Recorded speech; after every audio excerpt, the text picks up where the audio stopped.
ಬೆಂಗಳೂರಲ್ಲಿ ಬೇಸಿಗೆಯಲ್ಲೇ ವರುಣನ entry. Yeshwanthpur K R market ಸರ್ಜಾಪುರದಲ್ಲಿ ಸುರಿದ ಮಳೆಗೆ ಅಲ್ಲಲ್ಲಿ ರಗಳೆ. ರಸ್ತೆಯಲ್ಲಿ ನೀರು ನಿಂತು ವಾಹನ ಸವಾರರ ಪರದಾಟ.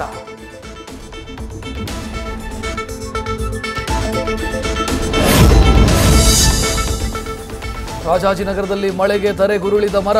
ಗಾಳಿ ಸಹಿತ ಮಳೆಗೆ ಅವಾಂತರ. ಮರ ಬಿದ್ದು ಸ್ಕಾರ್ಪಿಯೋ ಸ್ವಿಫ್ಟ್ ಕಾರು ಜಖಂ.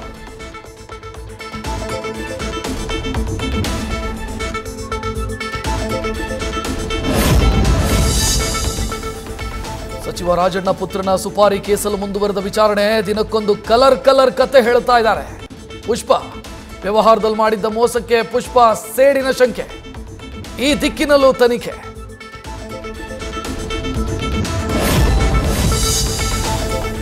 ಸ್ಯಾಂಡಲ್ವುಡ್ ನಿರ್ಮಾಪಕ ಎಂಎನ್ ಕುಮಾರ್ ಅರೆಸ್ಟ್. ಅಂದು ಕಿಚ್ಚನ ಜೊತೆ ಕಿರಿಕ್, ಇವತ್ತು ಜಗ್ಗೇಶ್ ಜೊತೆ ಜಗಳ. 1.25 ಕೋಟಿ ಹಣದ ಪ್ರಕರಣ ಸಂಬಂಧ ಕುಮಾರ್ ಲಾಕ್.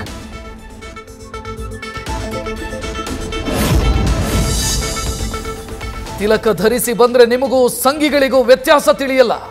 ಪಕ್ಷದ ಕಾರ್ಯಕರ್ತರಿಗೆ ತಿಲಕ ವಿಭೂತಿ ಹಚ್ಚಬೇಡಿ ಅಂತ ಡಿಎಂಕೆ ಸಂಸದ.